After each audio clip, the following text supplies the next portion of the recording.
Worrisome trajectory of the coronavirus pandemic continues regardless of the ongoing efforts by the Ministry of Health.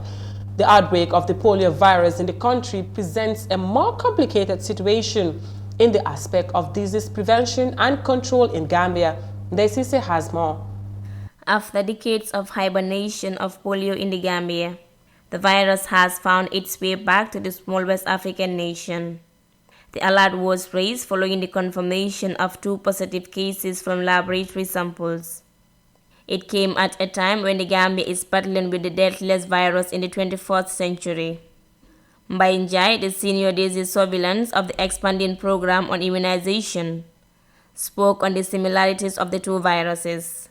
We know that polio is a disease that affects the nervous system. And then the nervous system, what results there is it ends up being weakness of the limbs and all those things. And mostly it affects people or children that are under 15 years of age. So the differences here is COVID-19 virus can affect everybody, but mainly polio also can affect everybody, but mainly we see it among children that are less than 15 years of age, and then they have signs of weakness, fever, weakness of the limbs. That's because it's affecting the nervous system. And we all know what COVID-19 is all about. It is, you have fever, sneezing, coughing, and all those things. So there are some similarities, but there is a distinct difference between this one, because this one causes paralysis of the limbs, but COVID-19 does not cause any paralysis of the limbs. He also explained the different types of poliovirus, showing that the one discovered in the Gambia is less in severity. The virus is present in the environment, not the wild polio type, because there are a lot of questions that people are asking. It's not a wild virus type, okay? There are different types, and then the wild type has 3 strains, and type 1, type 2, and type 3.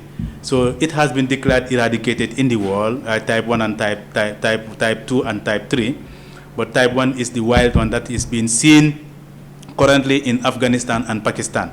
Apart from these 2 countries, there is no other country in the world that is seeing the wild polio virus.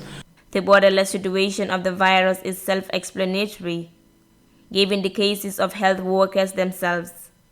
Haruna S. Diallo, a survivor of the coronavirus, is one among the list of frontline workers who came into contact with the coronavirus in other than the laboratory works. What happened was I had the signs and symptoms of just typical malaria. I started seeing some joint pains, and then to an extent sore throat, and then I started having flu.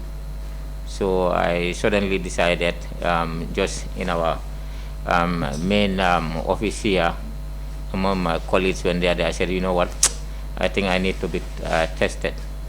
So I tested with a colleague, just at least to rule out if it is not COVID related. So they tested me, and then I ended up being turned to be positive. Public health measures similar to the ones required for COVID-19 have been prescribed for the cases of polio. The Africa CDC reported that the use of plasma from recovered individuals have been used both in poliovirus and coronavirus infections. Reporting for iAfrica News, I am Desise.